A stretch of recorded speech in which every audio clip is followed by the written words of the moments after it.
जय हिंद। इतिहास में देखें कि बहुत तरह से युद्ध हुआ, बहुत ही ऐसा युद्ध हुआ जिससे भारत की दिशा और दशा तय हुआ है, जिसमें से एक बहुत ही महत्वपूर्ण युद्ध हुआ था जिसका नाम है आपके तराइन का युद्ध।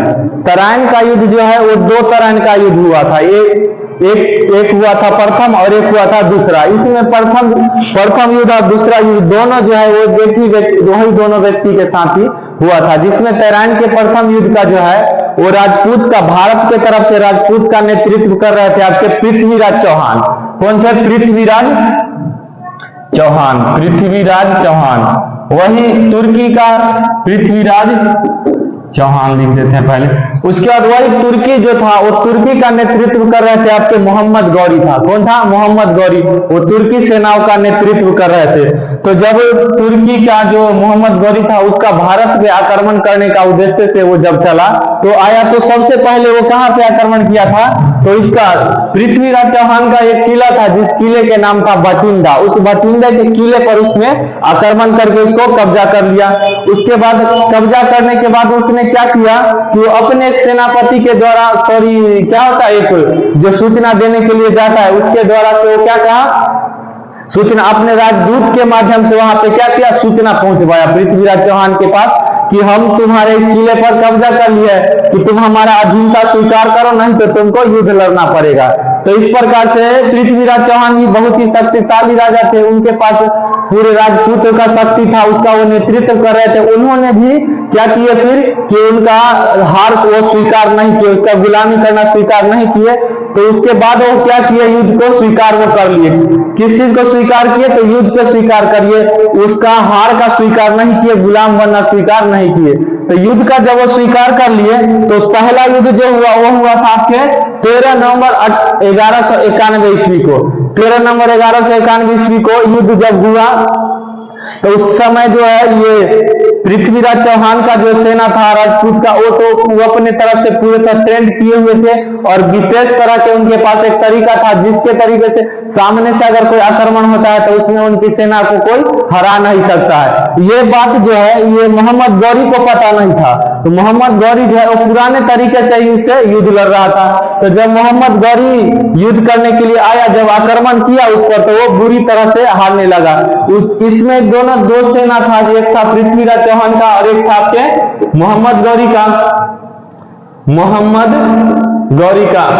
तो मोहम्मद गौरी का जो सेना था, इसके सेना में था तीर चलाने वाले की संख्या ज्यादा। तीर कमान जो दूर से ही हमला करता था वो होता है तीर कमान चलाने वाला। और इनके सेना में, पृथ्वीराज चौहान के सेना में हाथी की संख्या अधिक थी। तो हाथी का जो ज्यादा शक्तिशाली सेना था और इनके पास सेना भी था कितना, तो लगभग 2 लाख सेना था। किसके? तो पृथ्वीराज चौहान के सेना में 2 लाख सैनिक थे, जबकि मोहम्मद गौरी के सैनिक मात्र 1 लाख थे इनके पास सैनिक। और इनका जो युद्ध नीति भी था पृथ्वीराज चौहान का, वो विशेष युद्ध नीति था जिसके बारे में मोहम्मद गौरी को मालूम नहीं था। तो इस प्रकार से जब मोहम्मद गौरी डायरेक्ट आक्रमण किया इन पर तीर से, तो पृथ्वीराज चौहान ने क्या किए, वो डायरेक्ट हमला करने का आदेश दे दिया। किसको? अपने सेना को। तो जब उनके सेना डायरेक्ट हमला किए मोहम्मद गौरी पर, तो क्या हुआ, वो हारने लगा मोहम्मद गौरी का सेना। तो हारने लगा जब, तो वो भागने लगा उसका सेना। जब भागने लगा सेना तो सभी उसके धीरे धीरे भागने लगा। तो बाद में मोहम्मद गौरी भी क्या किया, अपनी जान बचाने के लिए अधीनता स्वीकार कर लिया, हार स्वीकार कर लिया। वो अधीन तो नहीं हुआ, वहां से भाग गया, हार स्वीकार करके वहां से भाग गया। और वहां से भागने के बाद उसने क्या किया, जब भागा तब वहां जाके रणनीति तैयार करने लगा। हार गया था तो फिर सोचा कि कब नए तरीके से युद्ध लड़ेंगे, तो वो अपना तैयार करने लगा। 1 साल तक सारी अपनी सुख सुविधाओं को छोड़ के और पृथ्वीराज चौहान को हराने के बारे में सिर्फ सोचने लगा, अपनी सेनाओं को मजबूत करने लगा। हर चीज वो अपना क्या किया, मजबूत करने लगा। जब वो अपनी सेनाओं को मजबूत कर लिया तो उसी बीच में क्या है, ये पृथ्वीराज चौहान जो है वो इस चीज पर ध्यान नहीं दिया कि ये जो है मोहम्मद गौरी ये भागा है आक्रमण करके, हो सकता है कि ये फिर आक्रमण करेगा, हो सकता है युद्ध की तैयारी ये कर रहा होगा। तो इस बीच में पृथ्वीराज चौहान उस पर ध्यान नहीं दिया। वो सोचा कि वो हार गया, वो अब नहीं आएगा। तो इस बीच में वो उसको भूल के अपना व्यक्तिगत जिंदगी जीने लगा, जिसमें वो कन्नौज के राजा जो था उसका नाम क्या था, जयचंद था। क्या था? जयचंद। कन्नौज के राजा जयचंद की पुत्री से इसने क्या किया, शादी कर लिया।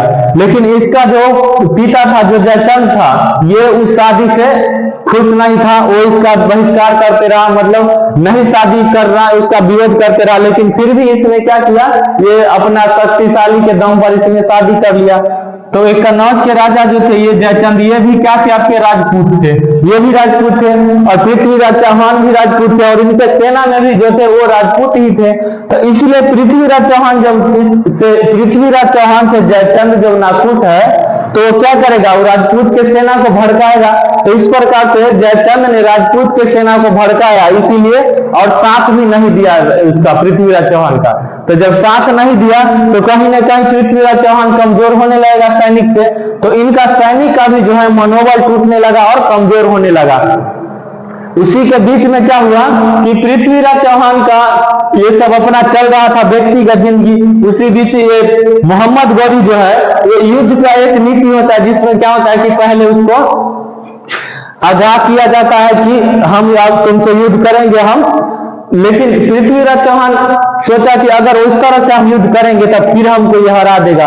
इसीलिए इसने धोखाधड़ी से क्या किया, कोई युद्ध नीति का पालन नहीं किया। ये भोर में ही जाके डायरेक्ट उस भोर के टाइम में ही पृथ्वीराज चौहान पर हमला कर दिया। और वही भटिंडा के किला नहीं था उसका, पृथ्वीराज चौहान का। तो फिर से वहां पे हमला किया और इस पूरे किले को कब्जा कर लिया। और इसका सेना भी जो था वो तैयार नहीं था। पृथ्वीराज चौहान का सेना क्या था, तैयार नहीं था युद्ध के लिए। चूंकि भोर भोर में कौन तैयार रहता, आप भी तैयार नहीं रहते, हम भी न रहते हैं। उस प्रकार इनका सेना भी पूर्णतः तैयार नहीं था। तो इस कारण से क्या हुआ, पृथ्वीराज चौहान जब 1192 ईस्वी में, कब हुआ था, 1192 ईस्वी में दूसरा पैरान का युद्ध हुआ, उसमें पृथ्वीराज चौहान हार गया। और पृथ्वीराज चौहान जब ये दूसरा युद्ध हार गया तो इसको क्या किया गया, बंदी बना लिया गया मोहम्मद गौरी के द्वारा। मोहम्मद गौरी के द्वारा जब पृथ्वीराज चौहान को बंदी बना लिया गया तो वहीं से उत्तर भारत में क्या हुआ, ये भारत है, ये मान लीजिए ये अब क्या हो गया भारत। तो यही उत्तर भारत में यहाँ पे मोहम्मद गौरी का शासन व्यवस्था होने लगा। तो यहीं पे उसके बाद मोहम्मद गौरी अपना जो है राज्य साम्राज्य जो भी है ये पूरा चीज किसको सौंप दिया, कुतुबुद्दीन ऐबक को सौंप दिया। किसको, कुतुबुद्दीन ऐबक को, कुतुबुद्दीन ऐबक को सौंप दिया। और फिर उसके बाद वो वापस कुतुबुद्दीन ऐबक उसके बाद गुलाम वंश की स्थापना करता है। जो मोहम्मद गौरी का गुलाम था, इसीलिए मोहम्मद गौरी ने क्या किया, अपने गुलाम को वो पूरा साम्राज्य सौंप दिया और वो वापस अपना देश चला गया। तो कुतुबुद्दीन ऐबक यहीं से संतलत काल की शुरुआत करता है। और संतलत काल में 1206 ईस्वी में सबसे पहले ये कुतुबुद्दीन ऐबक गुलाम वंश की स्थापना करता है। किसका करता है, तो गुलाम वंश का। तो कब, तो 1206 ईस्वी में। तो 1206 ईस्वी में इसने गुलाम वंश की स्थापना किया। जो ये जो है स्थापना उसके बाद चलता रहेगा। तो अगली क्लास को हम फिर देखेंगे अगला में। तो आज के लिए इतना ही रहने देते हैं।